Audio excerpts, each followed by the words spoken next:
Playing the US side in Labyrinth War on Terror might justifiably be viewed by some as harder to play than the jihadists. This is because, as the US say, the gameplay feels a lot more abstract.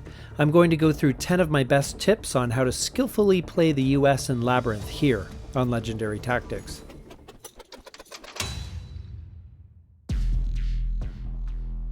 Before we get into the top 10 tips, let's take a quick look at the different operations available to the US side on a given turn. As you likely already know, each card can be played for either the operations points and/or the event, and if operations are chosen, these are your options. The first and most important is War of Ideas. This is the application of political and other pressure to affect either the governance of a Muslim country or the attitude of a non-Muslim country towards terror. In order for War of Ideas to be effective, you'll need to have your prestige and GWOT track in order. It is certainly harder to get anything done with low prestige, but impossible with the world at 3 on the GWOT track against you. Fortunately, although prestige is harder to rebuild, the GWOT track can be managed in a couple of different ways, which we will touch on. One of the biggest frustrations of the US player in Labyrinth is that you will attempt War of Ideas that fail, which feels like a complete waste of ops. While this is true on the surface, the reality is that you can't win without them, so you just need to get used to that possibility and manage your play accordingly, which includes making sure that you have as many favorable modifiers as you can possibly manage to get. Don't waste operations on low odds rolls unless you are desperate, as there is likely something better that can be accomplished with them. At the other extreme, if you have very high prestige with a +2 modifier and the world is on your side, then you should consider playing nothing but Wars of Ideas to make the most of it. The game can end surprisingly quickly this way with a US victory, and it will not matter in the end what threats your opponent is building up in other parts of the world. Sometimes it is worth doing a War of Ideas on a neutral country just to get it to ally. Not only does this enable the deployment of your troops, but it also prevents an event immediately shifting that country to adversary, from which it is hard to get it back. This is especially true of Pakistan. Don't let it stay neutral, even if it is at good governance. It's just too risky for things to deteriorate, and in a bad way. The same is true for Saudi Arabia. You don't need to have world-class prestige and the world GWOT track totally on your side in order to be effective, but it certainly doesn't hurt. Do what you can to get your prestige up at least until the point where it adds at least +1 to your rolls, and you will have a lot easier time of it. And don't forget to make the most of adjacent countries with good governance. In this game, no matter what the scenario, the Gulf states will be your best friend. Get it to good governance and spread out from there. The next operation is Disrupt. This allows you to either activate cells or remove them from the board. Sometimes people don't realize or don't remember that you don't need troops to do so, but in that case you do need a country to be at good governance. In fact, this can be a great use of your 1-ops cards. But in general, you will want to disrupt where you have troops, as this allows you to accomplish 2 things in one action: disrupting more cells than a good governance country can do on their own, and gaining prestige. After that, we have Deploy. Deploy allows you to move troops around the map or to the troop track. It is also the action that initiates the regime change or withdrawal. Usually, you will want to deploy troops in groups of 2 so that they can disrupt properly. Most times 2 troops will be enough, except in the case of a regime change, where you will need to deploy at least 6. As I'm sure you're aware, the more troops that are on the map, the less cards you can draw at the end of the turn. If you have 5 or less troop cubes on the map, you get the full complement of 9 cards, being in low intensity. When you have between 6 and 10 cubes on the map, you will be in a war footing, and you'll get 8 cards per turn. Being in overstretch with more than 10 troop cubes on the board gives you only 7 cards in hand each turn. Further to that, there are card events which affect you differently whether you are in overstretch or at low intensity.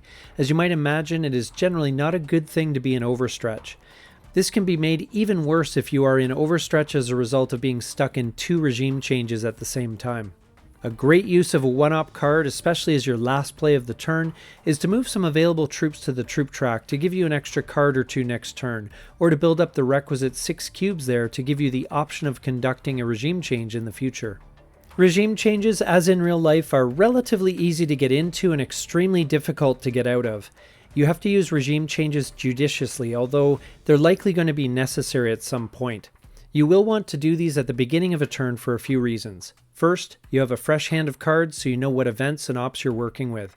Also, it gives you a look to see if you have mass turnout or Sistani in hand. Second, deploying the troops after the card draw means you have an extra card or two for the turn. And finally, it gives you time to build up prestige if you need to and work an overall plan to get it over and done with, hopefully, in an ideal situation, returning the troops to the track before the end of the turn to preserve your card draw. The withdrawal action is useful but not particularly desirable. Typically it is done when the regime change is not going well and/or you need the troop cubes somewhere else, sometimes both. When you do a withdrawal, be prepared to lose that country to becoming an Islamist regime soon afterwards, as that's how it usually goes. Hopefully you get a bump in prestige as compensation.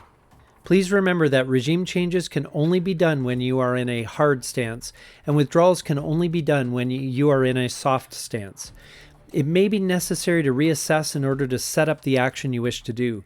It's expensive, but sometimes desperate times demand desperate measures. Using card events to reassess is better if you have them in hand. Also, please remember that you can't deploy troops to a Muslim country unless they are allied with you. If you are worried about a country shifting to neutral in the near future, make sure to get some troops in there as a protective measure, as they don't have to leave if the alignment shifts. It's also good to keep as many countries allied to you as possible, which offers you the most flexibility. Fortunately, with the exception of Iraq, the only countries that tend to move to adversary status on their own via event cards tend to be low-value countries in terms of their board position, like Syria and Yemen. After that, we have Alert. Alert removes a plot that has been placed on the board by your opponent. It is an expensive action requiring 3 operations points, but is sometimes necessary to either save your prestige, protect a country's governance, or deny the jihadists some income. It can and sometimes must be used to defend the United States against a plot, especially when there are WMDs in play. For this reason, it is generally good to hang on to a 3-ops card until the end of the turn if you can. You never know what tricks your opponent might be up to, and one of those tricks might be a late turn plot in a key country. The worst situation you can find yourself in is when your opponent has a WMD and performs a martyrdom operation in the US as their last action. At that point, it's usually a 50-50 chance to use an alert to avoid losing the game straight away. It's game over if the enemy has 2 WMDs, just so you know, so you want to do everything you can to keep cells out of the US. Then we have Reassessment. This is where the US player spends 2 3-op cards to force a change in stance from either hard on terror to soft or vice versa. This may be necessary to either allow a play of a regime change or a withdrawal, or because the world's stance on terror is completely opposite to the United States, making wars of ideas impossible otherwise. This is a very expensive operation, however, it is sometimes absolutely necessary. You can sometimes use event cards to achieve this same effect much more cheaply, like Axis of Evil, Safer Now, or the US election card to move your posture to the desired stance. Obviously, it is better to take the game state into account before reassessing. For example, make sure your hand doesn't contain any cards that penalize you for being in a certain stance or have an event that might reverse your reassessment, and make sure that the US election card is passed and is sitting on the discard pile before doing it if you can, as it can undo your hard work. But beyond that, don't be afraid to pay the cost if you feel it makes sense to do so. Finally, though it isn't much of an operation, the US has the option to play operations points to the reserve, effectively banking them for future use. This is sometimes the only way to get 3 operations points together for an alert, for example. In a low ops hand, it may be the best use of any 1-op cards with useless events. You can store up to 2 operations points in this way. Just remember that if you decide to use your reserves, they must all be spent in one go. You can't use them in a piecemeal fashion. Also, reserves cannot be used for reassessments, which requires 2 pure 3-op cards to work. So with all that out of the way, let's get into my top 10 strategies for the US side in Labyrinth War on Terror. Start with Pakistan. One of the main limitations of the US side is that each card can only affect one country at a time.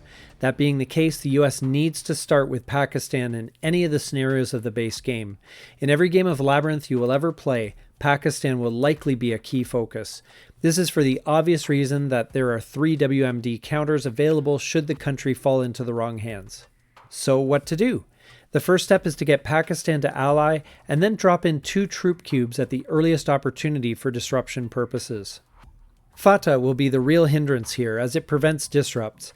But as long as Pakistan is an ally, you can drop in additional troops to prevent giving your opponent the 5-cell advantage needed for a major jihad. After that, obviously the goal is to get it to good governance so you don't need to stress about it as much, although I'd be hesitant to ever remove the troops from there. Musharraf is a card that can help or hinder you. Although it can knock you back from fair or good governance, the event can also help you get out of adversary status, and it can save you some operations points in getting the country from neutral to ally. Even more importantly, it can help to easily pull Pakistan back from being an Islamist regime should the unthinkable happen. Bhutto is another card that can really help your efforts there, although because it can be negated later, I wouldn't necessarily get too comfortable with it being in force. Other than that, there are some cards that add cells there and so forth, which shouldn't be a problem if you have the troops in place, and might even afford you some easy disruption opportunities. So overall, Pakistan is likely going to be the second country that you get to good governance, after the Gulf states, which is unaffected by any events in the base game, and is much more centrally located, as mentioned earlier, enabling you to help out with wars of ideas and the key surrounding countries. Save the best for last. Because your opponent is very likely going to spring surprises on you towards the end of every turn, especially if they have an advantage in hand size, make sure to save a playable 3-op card for the end if you can. It can be used for alerts, emergency deployments, or to take advantage of an opportunity that presents itself. Also, a lot of times your best events are more effective if saved until later, when your opponent hasn't the ability to counter. Of course, you may have to hold a terrible, unplayable enemy event for discarding at the end of the turn, but otherwise save the best card you have for last. Hamper your enemy's effectiveness. This point has a few different angles. The first is that you need to do what you can to keep your opponent's income as low as possible. This limits their ability to recruit, but more importantly, it gives them less cards to play with every turn. This will cause them to focus primarily on boosting their income, which makes their behavior very predictable. Lots of plots. Despite the risk of losing the card via a bad event forcing the US to discard, it is generally best to hold on to cards like Sanctions or Al-Azhar, which cause a drop in enemy income for the end of the turn. This limits your opponent's ability to replace that funding in time, thereby affecting the available cards they will have to work with. In the case of Sanctions, the card effect is so good that it is worth giving up the 3 operations points in order to get the Patriot Act into effect. Because it is only 1 op, it's an easy choice for you to take the event and a tough card for your opponent to play, as there's a big penalty for a small benefit. And yet it would many times seem like such a waste to use it as the first plot, as it is only a single op for that purpose, and there will inevitably be other more impactful events that will have to take priority. Another aspect of this tip is less obvious. Scatter the enemy cells. This could be done primarily through the enemy's own card events like jihadist videos and regional al-Qaeda. If cells are scattered all over the map, it takes a lot of operations points to get them in a position to be effective in a major jihad. They will either have to risk long-distance travel or take time to get around country by country. This effectively drains their resources from another perspective. As the US, I'm perfectly happy with 1 or 2 cells spread across 7 or 8 different countries, as it means things are in a very controllable state. Focus on prestige. Without a doubt, prestige is the most important aspect of the game for the US to manage. Almost anything else can be dealt with reasonable ease, but if your prestige is in rough shape, it's going to be very hard to rebuild it in order to get things done efficiently. Although the modifier at its worst could be -1, that state has so many facets.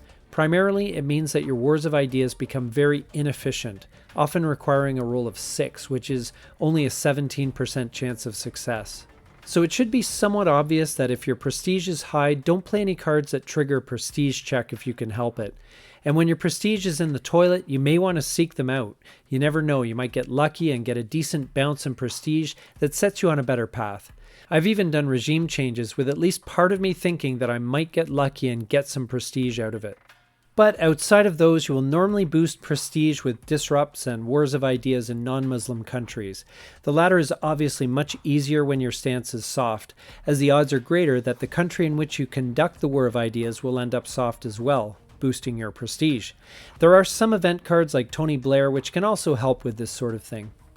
If your stance is hard, you may still need to use Wars of Ideas to try and get a boost in prestige, especially with low ops cards. The good news is that there's no modifier that applies, so you never have less than a 33% chance of getting an increase in prestige. It's not great, but it's not terrible either. And don't forget that your prestige will increase at the end of every turn when you have the World GWOT track at the 3 space on your side. This is a lot easier to get when you are at soft stance. It isn't something I would necessarily structure my play around, but if it happens, great. Build a core. Muslim countries at good governance are extremely valuable, not just because they help you win, but because the die roll modifier they provide their neighbors during a war of ideas helps you win more quickly. So build a core of them to build out from. In most games, this is going to start with Gulf states. As mentioned earlier, Gulf states is unaffected by the event deck and will be the rock upon which you build your victory. After that, you will look to secure either Pakistan or Saudi Arabia, and then on to Indonesia, Iraq, Afghanistan, or Yemen as circumstances permit. With a bit of luck and some timing, this will create a steamroller effect where the US will literally get on a roll, where the Americans are rushing to win the game quickly, playing War of Ideas after War of Ideas to make that happen. And there isn't necessarily much that the jihadist player can do to stop this, other than trying to put a dent in American prestige or go for an auto win before the US gets theirs. You can build a core in other parts of the map, although this is usually less than optimal. Turkey can be relatively easy to get to good governance, but it doesn't really link up with anything easy, especially as Syria typically is an adversary. The African countries are okay for this also, but their population values do not allow you to win the game with those countries alone. Wherever you get a foothold, take advantage of that viral modifier and see if you can get something going.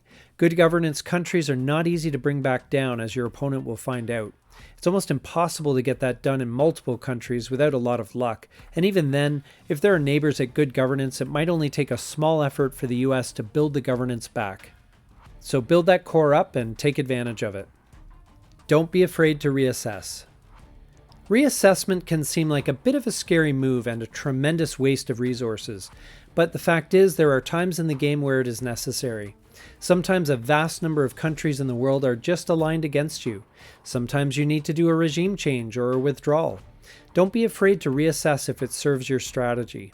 There is a high cost to it, and yes, it can be undone by the US election event or Axis of Evil or other card event, so make sure you take that into consideration and possibly wait until those events happen before taking this action. But sometimes you will find yourself in an unworkable situation with your current stance on terror, and you have to flip the script and change your style of play to adjust. It is not a wasted move if it helps you to get things rolling again, as it opens up some fresh options for you. And don't be afraid to even use enemy events to help you out. For example, if your prestige is low, playing Axis of Evil could be just the ticket to help you reassess to a hard stance and potentially give you a boost in prestige, right in advance of being able to use those 3 operations points. And just a quick note on the GWOT track with regard to reassessments.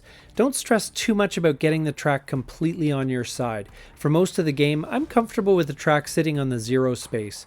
That way I don't have to worry about the US election event not going my way or an event changing my posture and either forcing a reassessment or some War of Ideas operations in non-Muslim countries, which take up time and operations points. While it is a delicate balance at 0, in many cases it is the best spot for it to be. Learn how to use regime change appropriately. Regime changes need to be done very carefully. It would be nice to have mass turnout and Sistani in hand when you decide to get embroiled in a regime change quagmire, but the reality is that that is not always the case. All things considered equal, you want to do a regime change in the highest value country possible. Remember that your opponent only needs to have 3 countries under Islamist rule to win, and occasionally they can get away with only 2, so sometimes you don't have the luxury of waiting. The problem is, of course, as said before, that the regime change is easy to get into but hard to get out of. So if you can, have a plan. Figure out how you're going to get out of a regime change once it starts and do your best to work that plan. You may get lucky and benefit from your regime change with a bump in prestige, but don't count on that. 2/3 of the time your prestige is going to go down. So have a good idea on how you can get that prestige back. Likely it is going to involve lots of disrupts in the regime change country, especially if your opponent recruits there a lot. That's good, but just remember your ultimate goal is to get out of the regime change as soon as possible. Never miss an opportunity to do so. If you have mass turnout or a workable Sistani in hand, you might get lucky and end a regime change right away. If the country rolls as fair governance and you play the follow-up card, it can end it as fast as it began. These are the good times. Also, I like to do regime changes early in the turn when I know what cards I'm working with. If you have a lot of low ops cards, this may not be the turn in which to do a regime change. Better to wait until you see the cards you'll have the following turn, and then do the regime change as your first action for that round. And if the regime change is not going well, you might want to consider doing a withdrawal, which I will speak about now. Learn how to use withdrawals appropriately. I find that for many US players, the withdrawal operation is an action seldom considered, but in some circumstances it can be a great way out of a regime change gone wrong. Don't let stubbornness set in, where you want to win the regime change at all costs. That way lies a lost game. As mentioned earlier, withdrawals are not going to be your first choice of operations. They typically take place when you are at low prestige and you're totally bogged down in a regime change in a poor governance country. And the country may be full of cells, which at high cost can be disrupted, but they usually then just take the opportunity to plot and bring your prestige right back down to where it was. In other words, it's a completely hopeless situation. When you have the ops, reassess and get out of there. You may even get a boost in prestige as a result, which is the best case scenario. Because a besieged regime will be placed, it's very likely that the country will quickly fall to Islamist rule, but unless the game is on the line, you can come back when you're stronger, or even take the risk of diving right back in as soon as you're able, hoping for a good roll and a rise in prestige. Learn how to neuter your opponent's events. So you just picked up your cards for the turn, and there are a ton of enemy events. What do? This is called hand management, and it is a key part of the game. Don't stress. Sometimes there are opportunities to neuter your opponent's events and, in some cases, even benefit from them. For example, some of them have prerequisites which prevent the opponent's event triggering. Kazakh Strain, for instance, requires a cell in Central Asia, so simply play the event when those spots are empty of cells. Sometimes the events will trigger, but will have little to no effect because of the board state. For example, Wahhabism gives resources based on the governance of Saudi Arabia. But if your opponent's funding is already at 9, then it doesn't matter. Or sometimes your opponent has all of the cells on the board already, making any card that adds cells to be effectively useless. And some card play can be more subtle. For example, let's say your opponent has concentrated all available cells in Somalia for a major jihad, which happened to succeed. Now is the time to play Martyrdom Operation, which now essentially can occur to no effect. Another instance is when the Lebanon War has to be played, and you happen to have a nasty enemy event in hand. Save Lebanon War until the second last card, at which point you discard the disagreeable event with no consequence. If you use the operations points for a disrupt, that will even cancel out the loss of prestige. So always keep your eyes open for these sorts of opportunities. They are plentiful if you are creative. Don't lose sight of your goal. This is my top tip for the US player in Labyrinth. Too often we get caught up in managing our hand, getting out of a regime change, disrupting and eliminating cells and so forth, that we forget that the overall goal is to win the game. While it's unlikely that you will be victorious by eliminating all the cells on the board, though it is possible, the most likely way to win is by getting 12 resources under good governance. Sometimes you need to let the jihadist run wild, doing his thing and causing trouble everywhere in order to focus on wars of ideas for the win. Ultimately, the game is won with the War of Ideas operation, so don't lose sight of that. Even if the dice don't go your way, it's the single operation that you need to do to win. When you have things in order, with decent prestige, a core country at good governance, the jihadists decently out of reach of victory, and the world with you on the GWOT track, it's time to go for it. Play card after card after card when you go for the win, even if it triggers negative events. Many times those effects are manageable anyway, but if the game is over, they won't matter. We hope these 10 tips will be helpful in your future games of Labyrinth War on Terror. Thank you so much for watching, and if you would take a moment to like and subscribe down below, that would really help out our channel. This is Legendary Tactics.